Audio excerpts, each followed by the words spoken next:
ಹೇ everyone, ಎಲ್ಲರೂ ಹೇಗಿದ್ದೀರಾ? I hope ಎಲ್ಲರೂ ಚೆನ್ನಾಗಿದ್ದೀರಾ. ಇವತ್ತಿನ ವಿಡಿಯೋದಲ್ಲಿ ನಾನು ನಿಮಗೆ ತಿಳಿಸ್ಕೊಡ್ತೇನೆ, ನೀವು ಯೂಟ್ಯೂಬ್ ಚಾನಲ್ ವೀಡಿಯೋದು ನೀವು ಡಿಲೀಟ್ ಮಾಡಿದರೆ ಏನಾಗುತ್ತೆ, ನಮ್ಮ ಚಾನಲಲ್ಲಿ ಏನು ಎಫೆಕ್ಟ್ ಆಗುತ್ತೆ. ನಮ್ಮದು ವೀಡಿಯೋ ಒಂದಲ್ಲ ಒಂದು ದಿವಸ ನಾವು ಡಿಲೀಟ್ ಮಾಡಲೇಬೇಕು. ಸೊ ಡಿಲೀಟ್ ಮಾಡಿದರೆ ಏನು ಎಫೆಕ್ಟ್ ಬರುತ್ತೆ, ನಮ್ಮದು 2-3 ಕಂಡೀಷನ್ಸ್ ಇರುತ್ತೆ ಡಿಲೀಟ್ ಮಾಡೋದಕ್ಕೆ. ಸೊ ಹೇಳ್ತೀನಿ. ಈಗ ಹೊಸ ಯೂಟ್ಯೂಬರ್ಸ್ ಏನಿರ್ತಾರೆ ಅವ್ರು ಬಂದುಬಿಟ್ಟು ವೀಡಿಯೋಸ್ ಯಾವಾಗ ಬೇಕು ಆವಾಗ ಬಂದುಬಿಟ್ಟು ಡಿಲೀಟ್ ಮಾಡಿಬಿಡ್ತಾರೆ. ನೀವು ನಿಮ್ಮ ವಿಡಿಯೋಗೆ ಈಗ ಡಿಲೀಟ್ ಮಾಡ್ತಾ ಇದ್ದರೆ ಎಚ್ಚರಿಕೆಯಾಗಿರಿ, ಏನಕ್ಕೆ ಡಿಲೀಟ್ ಮಾಡಬಾರ್ದು ವಿಡಿಯೋ ಅಂತ ನಾನು ನಿಮ್ಗೆ ಹೇಳ್ತೀನಿ. ಇಲ್ಲೇ ಒಬ್ಬೊಬ್ರು ಏನು ಮಾಡ್ತೀರಾ, ಕಾಪಿರೈಟ್ ಕ್ಲೈಮ್ ಬಂದುಬಿಡುತ್ತೆ ಅಂತ ವಿಡಿಯೋನ ಡಿಲೀಟ್ ಮಾಡಿಬಿಡ್ತಾರೆ. ಕಾಪಿರೈಟ್ ಕ್ಲೈಮ್ ಬಂದುಬಿಟ್ರೆ ನಮ್ಮದು ಈಗ ಕಾಪಿರೈಟ್ ಕ್ಲೈಮ್ ಬಂದುಬಿಟ್ಟಿದೆ, ಈ ವಿಡಿಯೋದಿಂದ ನಮಗೆ ಅರ್ನಿಂಗ್ ಆಗೋಲ್ಲ. ಸೊ ಹಂಗಾಗಿ ನಾವು ಇದು ಬಂದುಬಿಟ್ಟು ಡಿಲೀಟ್ ಮಾಡಿಬಿಡ್ತಾರೆ. ಈಗ ಹೊಸ ಕ್ರಿಯೇಟರ್ ಏನಿರ್ತಾರೆ ಅವ್ರು ಕಾಪಿರೈಟ್ ಕ್ಲೈಮ್ ಬಂದುಬಿಟ್ರೆ ಡೈರೆಕ್ಟ್ ಡಿಲೀಟ್ ಮಾಡಿಬಿಡ್ತಾರೆ. ಸೊ ಈಗ ಬಂದುಬಿಟ್ಟು ಇನ್ನೊಂದು ಕಂಡೀಷನ್ ಏನಂದರೆ, ಒಂದು ವಿಡಿಯೋ ಅಪ್ಲೋಡ್ ಮಾಡಿರ್ತೀರ, ಅದರಲ್ಲಿ ಸ್ಟಾರ್ಟಿಂಗಲ್ಲಿ ಚೆನ್ನಾಗಿ ವ್ಯೂ ಬಂದಿರುತ್ತೆ. ನೆಕ್ಸ್ಟ್ ಬಂದುಬಿಟ್ಟು ನೆಕ್ಸ್ಟ್ ವೀಡಿಯೋ ಅಪ್ಲೋಡ್ ಮಾಡಿದಾಗ ಕಮ್ಮಿ ವ್ಯೂ ಬಂದಿರುತ್ತೆ. ಅವ್ರು ಏನು ಮಾಡ್ತಾರೆ, ಚೆನ್ನಾಗಿಲ್ಲ, ಫಸ್ಟ್ ನಂದು ವೀಡಿಯೋದು ಬಂದುಬಿಟ್ಟು ತುಂಬ ವ್ಯೂಸ್ ಬರ್ತಿತ್ತು, ಈಗ ಬಂದುಬಿಟ್ಟು ಕಮ್ಮಿ ಬಂದುಬಿಟ್ಟಿದೆ, ನೋಡೋಕ್ಕೆ ಚೆನ್ನಾಗಿರಲ್ಲ ಅಂತ ಅವ್ರು ಡಿಲೀಟ್ ಮಾಡಿಬಿಡ್ತಾರೆ ಆ ವಿಡಿಯೋನ. ಸೊ ಇನ್ನೊಂದೇನು ಕಂಡೀಷನು, ನಮ್ಮ ವೀಡಿಯೋದು ಬಂದುಬಿಟ್ಟು ಕಾಪಿರೈಟ್ ಕ್ಲೈಮ್ ಬಂದುಬಿಡುತ್ತೆ, ಇನ್ನೊಂದು ಏನು ಸ್ಟ್ರೈಕ್ ಬಂದುಬಿಡುತ್ತೆ. ಸೊ ಹಿಂಗೆ ನೀವು ಡಿಲೀಟ್ ಮಾಡೋದ್ರಿಂದ ವೀಡಿಯೋಗೆ ಏನು ಎಫೆಕ್ಟ್ ಆಗುತ್ತೆ ಸೊ ಹೇಳ್ತೀನಿ. ಆ್ಯಂಡ್ 1-2 ವರ್ಷ ಮುಂಚೆ ನೀವು ಏನಾದರೂ ಅಪ್ಲೋಡ್ ಮಾಡಿರ್ತೀರ, 2 ವರ್ಷದ ಆದಮೇಲೆ ನೀವು ಈಗೇನಾದರೂ ಅಪ್ಲೋಡ್ ಮಾಡಿದರೆ ಆ ವಿಡಿಯೋ ನೋಡೋಕೆ ನಿಮ್ಗೆ ಒಂಥರ ಆಗುತ್ತೆ. 2 ಇಯರ್ಸ್ ಮುಂಚೆ ನೀವು ಏನು ಅಪ್ಲೋಡ್ ಮಾಡಿರ್ತೀರ ಅದು ಚೆನ್ನಾಗಿಲ್ಲ, ಏನೋ ಒಂಥರ ನಿಮಗೆ ಅನಿಸುತ್ತೆ, ನೀವೇನು ಮಾಡ್ತೀರ ಡೈರೆಕ್ಟ್ ಡಿಲೀಟ್ ಮಾಡೋಕ್ಕೆ ಹೋಗುತ್ತೆ. ಸೊ ಬನ್ನಿ ಗೈಸ್, ಈಗ ನಾನು ಹೇಳ್ಕೊಡ್ತೀನಿ. ಈಗ ನಿಮ್ಮದು ವಿಡಿಯೋ ಈಗ ಡಿಲೀಟ್ ಮಾಡೋದ್ರಿಂದ ಏನು ಎಫೆಕ್ಟ್ ಆಗುತ್ತೆ, ಏನೇನು ಪ್ರಾಬ್ಲಮ್ಸ್ ಬರುತ್ತೆ ನಾನು ನಿಮಗೆ ಹೇಳ್ಕೊಡ್ತೀನಿ. ಓಕೆ ನಮ್ಮ ಗೈಸ್, ಬನ್ನಿ ಈಗ ವಿಡಿಯೋ ಸ್ಟಾರ್ಟ್ ಮಾಡೋಣ. ಓಕೆನಾ? ಓಕೆ ಗೈಸ್, ಈಗ ನಾವು ನೋಡೋಣ ನಮ್ಮ ಚಾನಲ್ದು ವೀಡಿಯೋನ ಡಿಲೀಟ್ ಮಾಡಿದ್ರೆ ಏನು ಎಫೆಕ್ಟು ಬೀಳುತ್ತೆ ನಮ್ಮ ಚಾನಲ್ ಮೇಲೆ ಅಂತ ನಾನು ನಿಮ್ಗೆ ಹೇಳ್ತೀನಿ. ಸೊ ಬನ್ನಿ ಗೈಸ್ ತಿಳ್ಕೊಳ್ಳೋಣ ಏನಂತ. ಫಸ್ಟ್ ಕಂಡೀಷನ್ ಬಂದುಬಿಟ್ಟು, ಸೊ ನೋಡಿ ಗೈಸ್, ಈಗ ನೀವು ಡಿಲೀಟ್ ಮಾಡ್ತಿದ್ರೆ ಅದೀಗ ಬಿಡಿ, ಈಗ ಡಿಲೀಟ್ ಮಾಡಿದ್ದೀರಾ. ಈಗ ನೆಕ್ಸ್ಟ್ ಬಂದುಬಿಟ್ಟು ಈಗಿಂದ ನೀವು ಡಿಲೀಟ್ ಮಾಡಬೇಡಿ.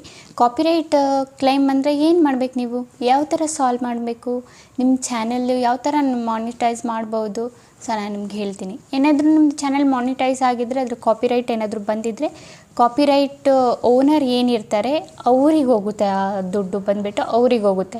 ಬಟ್ ಆ ವಿಡಿಯೋದಿಂದ ನಿಮಗೆ ಈಗ ವ್ಯೂಸ್ ಬರುತ್ತಾ, ವ್ಯೂಸ್ ಅಂತೂ ಬರುತ್ತೆ, ಸಬ್ಸ್ಕ್ರೈಬರ್ಸ್ ಅಂತೂ ಸಿಗುತ್ತೆ, ವಾಚ್ ಟೈಮ್ ಅಂತೂ ಸಿಗುತ್ತೆ. ಬಟ್ ದುಡ್ಡು ಆ ಓನರ್ ಯಾವ ಓನರ್ ಇದೆ ಅವನವ್ರಿಗೆ ಮಾತ್ರ ಹೋಗುತ್ತೆ, ನಿಮ್ಮದು ಚಾನಲ್ ಬೈ ಚಾನ್ಸ್ ಮಾನಿಟೈಸ್ ಇದ್ದರೆ, ಕಾಪಿರೈಟ್ ಬಂದಿದ್ದರೆ. ಓಕೆನಾ? ಆ್ಯಂಡ್ ಇನ್ನೊಂದು ಏನೇನು ಕಂಡೀಷನಲ್ಲಿ ಡಿಲೀಟ್ ಮಾಡಬೇಕು ನಾನು ನಿಮ್ಗೆ ನೀವು ಬಂದುಬಿಟ್ಟು ಯಾವ್ಯಾವ ಕಂಡೀಷನಲ್ಲಿ ಡಿಲೀಟ್ ಮಾಡಿದಂತ ನಾನು ಹೇಳ್ತೀನಿ. ಒಂದು ಬಂದುಬಿಟ್ಟು ಕಾಪಿರೈಟ್ ಕ್ಲೈಮ್ ಬಂದರೆ ನೀವು ಡಿಲೀಟ್ ಮಾಡ್ತೀರಾ ವೀಡಿಯೋ. ಆ್ಯಂಡ್ ಇನ್ನೊಂದು ಬಂದುಬಿಟ್ಟು ಕಮ್ಯುನಿಟಿ ಗೈಡ್ಲೈನ್ಸ್ ಸ್ಟ್ರೈಕ್ ಬಂದಿರುತ್ತೆ, ಇನ್ನೊಂದು ಸ್ಟ್ರೈಕ್ ಬಂದಿರುತ್ತೆ. 3 ಕಂಡೀಷನಲ್ಲಿ ನೀವು ವೀಡಿಯೋನ ಡಿಲೀಟ್ ಮಾಡ್ತೀರಾ. ಸೊ ನಿಮಗೆ ಏನು ಮಾಡ್ತೀರಾ, 3 ಸ್ಟ್ರೈಕ್ ಬಂದರೆ ನಮ್ಮ ಚಾನಲ್ ಏನಾಗುತ್ತೆ, ಟರ್ಮಿನೇಟ್ ಆಗಿಬಿಡುತ್ತೆ, ಡಿಲೀಟ್ ಆಗಿಬಿಡುತ್ತೆ. ಸೊ ಈಗ ಒಬ್ರು ಏನು ಮಾಡ್ತಾರೆ, ಈಗ ಸ್ಟ್ರೈಕ್ ಬಂದಿದೆ, ನನ್ನ ವೀಡಿಯೋನ ನಾನು ಡಿಲೀಟ್ ಮಾಡಿಬಿಟ್ರೆ ಸ್ಟ್ರೈಕು ಹೋಗ್ಬಿಡುತ್ತೆ, ಸ್ಟ್ರೈಕ್ ಬಂದುಬಿಟ್ಟು ಸಿಗಲ್ಲ ನನಗೆ. ಸೊ ಗಾಯ್ಸ್ ಹಂಗೆ ಇಲ್ಲ ಗಾಯ್ಸ್, ನಿಮ್ಗೆ ಸ್ಟ್ರೈಕ್ ಬಂದಿದ್ದರೆ ಅದು ಗೊತ್ತಿರುತ್ತೆ, ನೀವು ವೀಡಿಯೋ ಡಿಲೀಟ್ ಮಾಡಿದ್ರೂ ಆ ಸ್ಟ್ರೈಕ್ ಹಂಗೆ ಇರುತ್ತೆ. ಸೊ ಅದು ಮತ್ತೆ 2ನೇ ಸಲ ಸ್ಟ್ರೈಕ್ ಬಂದರೆ ಅದು ಹೋಗಲ್ಲ, ಡಿಲೀಟ್ ಆಗೋಲ್ಲ, ಆ ಸ್ಟ್ರೈಕ್ ಬಂದುಬಿಟ್ಟು ಹಂಗೆ ಇರುತ್ತೆ. So first, second, third strike ಬಂದುಬಿಟ್ರೆ ನಿಮ್ಮ ಚಾನಲ್ ಬಂದುಬಿಟ್ಟು ಟರ್ಮಿನೇಟ್ ಆಗಿಬಿಡುತ್ತೆ, ಡಿಲೀಟ್ ಆಗಿಬಿಡುತ್ತೆ ಡೈರೆಕ್ಟು. ಓಕೆನಾ? ಆದಮೇಲೆ ಈಗ ನಾವು ನೋಡೋಣ, ಏನಾದರೂ ಮಿಸ್ಸಾಗಿ ನಿಮಗೆ ಯೂಟ್ಯೂಬ್ ಬಂದುಬಿಟ್ಟು ಕಮ್ಯುನಿಟಿ ಗೈಡ್ಲೈನ್ ಸ್ಟ್ರೈಕ್ ಕೊಟ್ಟಿದ್ರೆ ನೀವು ಅಪೀಲ್ ಮಾಡೋಕ್ಕೆ ಚಾನ್ಸ್ ಸಿಗುತ್ತೆ ನಿಮಗೆ. ಸೊ ನನಗೂ ಸ್ಟ್ರೈಕ್ ಸಿಕ್ಕಿತ್ತು, ಮಿಸ್ಸಾಗಿ ಅವರು ಯೂಟ್ಯೂಬರು ಸರಿ ಚೆಕ್ ಮಾಡ್ದಲ್ಲ ನನ್ನ ವೀಡಿಯೋದು ಬಂದುಬಿಟ್ಟು ಸ್ಟ್ರೈಕ್ ಕೊಟ್ಟಿದ್ದರು. ಸೊ ನಾನೇನು ಮಾಡಿದೆ, ನಾನು ಅಪೀಲ್ ಮಾಡಾದ್ಮೇಲೆ ನನ್ನ ಸ್ಟ್ರೈಕ್ ಬಂದುಬಿಟ್ಟು ರಿಮೂವ್ ಆಯಿತು. ಓಕೆನಾ? ಸೊ ನಿಮಗೆ ಚಾನ್ಸ್ ಸಿಗುತ್ತೆ, ನೀವು ಬಂದುಬಿಟ್ಟು ಅಪೀಲ್ ಮಾಡ್ಬೋದು. ಓಕೆನಾ? ಯಾವುದೇ ಕಾರಣಕ್ಕೂ ನೀವು ಡಿಲೀಟ್ ಅಂತೂ ಮಾಡೋಕ್ಕೆ ಹೋಗ್ಬೇಡಿ ವೀಡಿಯೋನ. ಸೊ ನೀವು ಅಪೀಲ್ ಮಾಡ್ಬೋದು, ನೀವು ಸ್ಟ್ರೈಕ್ ಸಿಕ್ಕಿದ್ರೆ ಅದು ಹಂಗೆ ಬಿಡಬೇಕು. 90 ಡೇಸ್ವರೆಗೂ ಸ್ಟ್ರೈಕ್ ಏನಾದರೂ ಇದ್ದರೆ ಅದು 90 ಡೇಸ್ ತಗೊಳ್ಳುತ್ತೆ ಅದು ಡಿಲೀಟ್ ಆಗೋಕ್ಕೆ, ರಿಮೂವ್ ಆಗೋಕ್ಕೆ ಅಲ್ಲಿಂದ ಸ್ಟ್ರೈಕು. ಓಕೆನಾ? ಸೊ ನಿಮ್ಗೆ ಏನು ಸಿಕ್ತಿದ್ರು, ಕಮ್ಯುನಿಟಿ ಗೈಡ್ಲೈನ್ ಸ್ಟ್ರೈಕ್ ಸಿಕ್ಕಿದ್ರು, ಮತ್ತು ಇಲ್ಲ ಸ್ಟ್ರೈಕ್ ಸಿಕ್ಕಿದ್ರು ನೀವು ಬಂದುಬಿಟ್ಟು ವೀಡಿಯೋನ ಡಿಲೀಟ್ ಮಾಡಬಾರ್ದು. ಈ ಕಂಡೀಷನಲ್ಲಿ ನೀವು ವೀಡಿಯೋ ಬಂದುಬಿಟ್ಟು ಡಿಲೀಟ್ ಮಾಡಬಾರ್ದು. ಆ್ಯಂಡ್ ಮೂರನೇ ಕಂಡೀಷನು, ಸೊ ಫಸ್ಟೇ ಒಂಥರ ಮಾಡ್ತಿದ್ದೆ, ಈಗಲೇ ಒಂಥರ ಮಾಡ್ತಿದ್ದೀನಿ ಅಂತ ಅವ್ರಿಗೆ ಬಂದುಬಿಟ್ಟು ಒಂಥರ ನಾಚಿಕೆ ಆಗಕ್ಕೆ ಸ್ಟಾರ್ಟ್ ಆಗುತ್ತೆ. ಹಾಗಾಗಿ ಅವ್ರು ಬಂದುಬಿಟ್ಟು ಆ ಕಂಡೀಷನಲ್ಲೂ ವೀಡಿಯೋ ಬಂದುಬಿಟ್ಟು ಅವ್ರು ಡಿಲೀಟ್ ಮಾಡಿಬಿಡ್ತಾರೆ. ಸೊ ಈ ಕಂಡೀಷನಲ್ಲಿ ನೀವು ವೀಡಿಯೋ ಬಂದುಬಿಟ್ಟು ಪ್ರೈವೇಟಲ್ಲಿ ಮಾಡಿಟ್ಕೊಳ್ಳಿ. ನಿಮಗೆ ಇಷ್ಟ ಆಗಲ್ವಾ ನೋಡೋದಕ್ಕೆ, ನಿಮಗೆ ಒಂಥರ ಅನಿಸ್ತಿದೆಯಾ, ಪ್ರೈವೇಟಲ್ಲಿ ಮಾಡಿಬಿಡಿ. ನಿಮ್ಮದು ವೀಡಿಯೋ ಬಂದುಬಿಟ್ಟು ಯಾರೂ ನೋಡೋಕ್ಕಾಗಲ್ಲ. ಸೊ ದಯವಿಟ್ಟು ವೀಡಿಯೋ ಬಂದುಬಿಟ್ಟು ಡಿಲೀಟ್ ಮಾಡಬೇಡಿ. ಡಿಲೀಟ್ ಮಾಡೋದ್ರಿಂದ ನಿಮ್ಮ ಚಾನಲ್ಗೆ ತುಂಬ ಎಫೆಕ್ಟ್ ಬೀಳುತ್ತೆ. ನೀವು ಮತ್ತೆ ಡಿಲೀಟ್ ಮಾಡ್ತಿದ್ದೀರಾ ಅಂತ ಯೂಟ್ಯೂಬಿಗೆ ಗೊತ್ತಾಗುತ್ತೆ. ಸೊ ಆಮೇಲೆ ನಿಮ್ಮದು ಏನಾಗುತ್ತೆ, ಈಗ ಮೇಯ್ನ್ ರೀಸನ್ ಬಂದುಬಿಟ್ಟು ಏನಾಗುತ್ತೆ, ಈಗ ನೀವು ವೀಡಿಯೋಸ್ನ ಡಿಲೀಟ್ ಮಾಡ್ತಾಯಿದ್ರೆ ಕಾಪಿರೈಟ್ ಕ್ಲೈಮ್ ಬಂತು, ಸ್ಟ್ರೈಕ್ ಬಂತು ಅಂತ ನೀವು ವೀಡಿಯೋಸ್ನ ಡಿಲೀಟ್ ಮಾಡ್ತಿದ್ರೆ, ಇಲ್ಲ ಬೇರೆ ಏನೋ ರೀಸನ್ಗೆ ನೀವು ಡಿಲೀಟ್ ಮಾಡ್ತಿದ್ರೆ ಏನಾಗುತ್ತೆ, ಯೂಟ್ಯೂಬ್ಗೆ ಗೊತ್ತಾಗುತ್ತೆ. ನೀವು ಬಂದುಬಿಟ್ಟು ನಿಮ್ಮ ವೀಡಿಯೋನೇ ನೀವು ಸರಿ ಮಾಡ್ತಿಲ್ಲ, ಇವನಿಗೇನು ಗೊತ್ತಾಗ್ತಿದೆ, ಇವನಿಗೆ ಸರಿ ಗೊತ್ತಿಲ್ಲ, ಬೇರೆಯವ್ರಿಗೆ ಹೇಳ್ಕೊಡ್ತಾನೆ ಅಂತ ಯೂಟ್ಯೂಬರ್ ಏನು ಮಾಡ್ತಾರೆ, ನಿಮ್ಮ ರೀಚ್ನ ಬರ್ತಾ ಕಮ್ಮಿ ಮಾಡ್ತಾ ಬರ್ತಾರೆ. ಹೋಗಲ್ಲ, ವ್ಯೂಸ್ನೂ ಕಮ್ಮಿ ಆಗುತ್ತೆ, ಇಂಪ್ರೆಷನ್ನು ಕಮ್ಮಿ ಆಗುತ್ತೆ, CTR ಫುಲ್ ಎಲ್ಲ ಡೌನ್ ಆಗಿಬಿಡುತ್ತೆ. ಸೊ ಇದೇ ಮೇನ್ ಕಾರಣ ಗೈಸ್. ನಿಮ್ಮದು ಇಂಪ್ರೆಷನ್ ಹೋಗಲ್ಲ ಆ್ಯಂಡ್ ನಿಮ್ಮದು ರೀಚು ಹೋಗಲ್ಲ, ನಿಮ್ಮದು ವ್ಯೂಸ್ನು ಬರ್ತಾ ತುಂಬ ಕಮ್ಮಿ ಆಗುತ್ತೆ. ನೀವು ಮೇನ್ ರೀಸನ್ ಇದೇನೆ. ವೀಡಿಯೋ ಬಂದುಬಿಟ್ಟು ಡಿಲೀಟ್ ಮಾಡೋಕ್ಕೆ ಹೋಗಬೇಡಿ ಯಾವುದೇ ಕಾರಣಕ್ಕೂ.